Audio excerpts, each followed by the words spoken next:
அனைவருக்கும் வணக்கம். Welcome to my channel. எல்லோரும் எப்படி இருக்கீங்க ஃப்ரெண்ட்ஸ்? நல்லா இருக்கீங்களா? இந்த வீடியோவில் ரொம்பவே ஈஸியாக பால் பூரி எப்படி செய்கிறதுன்னு சொல்லி பார்க்கலாம். நம்மளோட இந்த சேனல் நீங்கள் இப்போ தான் ஃபஸ்ட் டைம் பார்க்குறீங்கன்னா நம்ம சேனல் உங்களுக்கு பிடிச்சிருந்தா மறக்காமல் ப்ளீஸ் ஃப்ரெண்ட்ஸ் சப்ஸ்கிரைப் பண்ணிக்கோங்க. அதோட பக்கத்தில் இருக்க பெல் பட்டனே ப்ரெஸ் பண்ணிக்கோங்க. இதனால் நம்மளோட எல்லா வீடியோஸையும் நீங்கள் மிஸ் பண்ணாமல் உடனே பார்க்கலாம். முதல்ல ஒரு பாத்திரத்தில் கோதுமை மாவு எடுத்துக்கலாம். உங்களுக்கு எவ்வளோ பூரி வேணுமோ அந்தளவுக்கு எடுத்துக்கோங்க. கொஞ்சமாக உப்பு சேர்த்துக்கலாம். அதிகமாக வேண்டாம், கொஞ்சமாக உப்பு சேர்த்துக்கலாம். இதில் நல்ல காய்ச்சி கொஞ்சம் மிதமான சூடில் இருக்கிற பால், நல்லா ஆறின பால் வேண்டாம், மிதமான சூடில் இருக்கணும் ஃப்ரெண்ட்ஸ். நம்ம கையில் கலக்கும் போது நம்ம கை சூடு தாங்கும் அந்த அளவுக்கு இருக்கணும். இந்த பாலை சேர்த்து நல்லா கலந்துக்கலாம். பால் இப்போ நீங்கள் அதிகமாக 1 லிட்டர் இல்லை 1/2 லிட்டர் பால் வாங்கினா அதை நல்லா காய்ச்சி கொஞ்சம் கெட்டியான பண்ணிட்டோம்னா நல்லாயிருக்கும். குழந்தைங்களுக்கெல்லாம் பூரி கேட்டாங்கன்னா இந்த மாதிரி செஞ்சு கொடுக்கலாம். வெறும் பால் வச்சு நம்ம செய்கிறோம். தண்ணி எதுவும் இதில் சேர்க்க வேண்டாம். வெறும் பாலையே கொஞ்சம் கொஞ்சமாக சேர்த்து நல்லா பிசைஞ்சிக்கலாம். கையில் கொஞ்சம் ஒட்டுற மாதிரி இருக்கும், ஆனால் பரவாயில்ல, இதை அப்படியே பிசைஞ்சிக்கலாம். எல்லாத்தையும் ஒன்றா சேர்த்து இந்த மாதிரி கொஞ்சம் கொஞ்சம் ஒட்டும், ஆனால் பரவாயில்ல, நம்ம எல்லாத்தையும் ஒன்றா சேர்த்து ஒரு மாவு பதத்துக்கு நம்ம கொண்டு வந்துடலாம். இந்த மாதிரி பதத்துக்கு கொண்டு வந்துடுங்க. இந்த மாதிரி நல்லா பிசைஞ்சிட்டு இதை வச்சுருங்க. ஒரு 10 நிமிஷத்துக்கு இது எதுவும் பண்ண வேண்டாம். இதில் தண்ணியோ எண்ணெயோ சேர்க்க வேண்டாம். வெறும் பால் மட்டும் ஊற்றி பிசைஞ்சுக்கோங்க. 10லேருந்து 20 நிமிஷம் வரைக்கும் வச்சுருங்க. நான் 10 நிமிஷம் வச்சுருந்தேன்.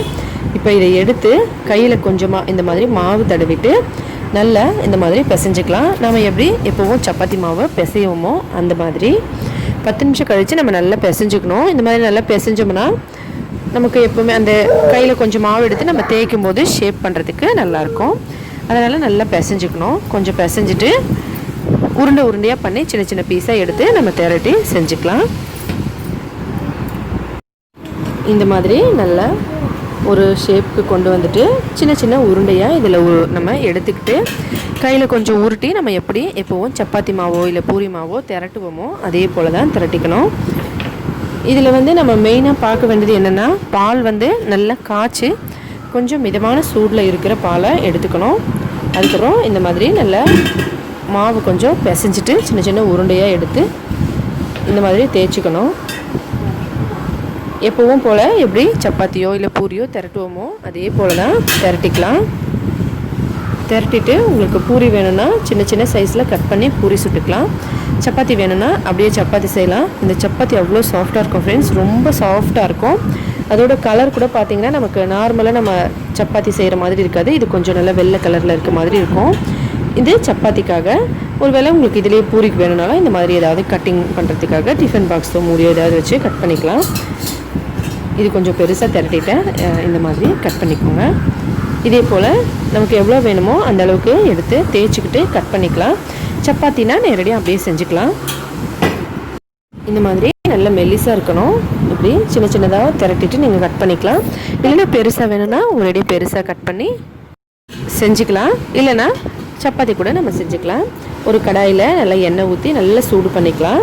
நல்ல சூடான பிறகு இந்த மாதிரி நம்ம திரட்டி கட் பண்ணி வச்சுருக்கிறத போட்டோம்னா இப்படி உப்பிட்டு நமக்கு பூரி ரெடியாகி வந்துடும். பாருங்கள் எவ்வளோ சூப்பராக இருக்குது, ரொம்பவே டேஸ்டியாக இருக்கும் ஃப்ரெண்ட்ஸ். எப்போவும் செய்கிறத விட இது கொஞ்சம் புது சுவையில் இருக்கும்.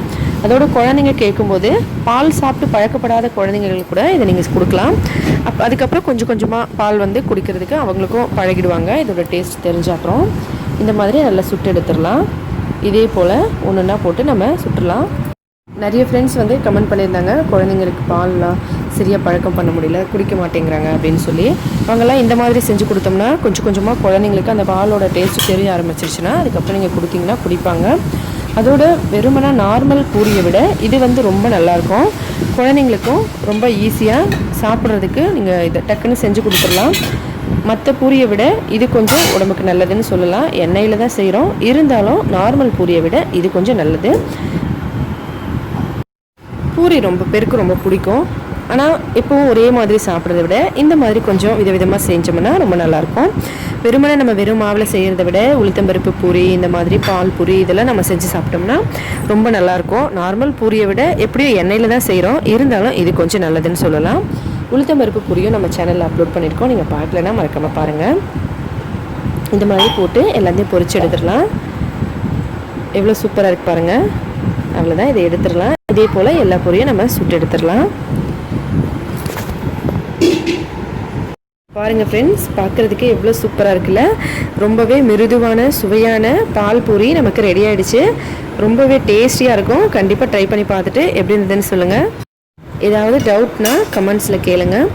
பால் வந்து நல்லா காய்ச்சி ஆற வச்சு கொஞ்சம் மிதமான சூட்டில் இருக்கும்போது செய்யுங்க. வீடியோ பிடிச்சிருந்தா லைக் பண்ணுங்கள், ஷேர் பண்ணுங்கள். உங்களோட ஃப்ரெண்ட்ஸுங்களுக்கெல்லாம் நம்மளோட சேனல் பற்றி சொல்லுங்கள். சப்ஸ்கிரைப் பண்ணிக்கோங்க. மேலும் இதே போல் இன்னும் பல புதுவிதமான வீடியோஸ் எல்லாம் பார்க்க ஹெல்த்தியான சமையலாக வீட்லேயே சமைச்சு சாப்பிட்டு ஹெல்த்தியாகவும் சந்தோஷமாகவும் இருங்க.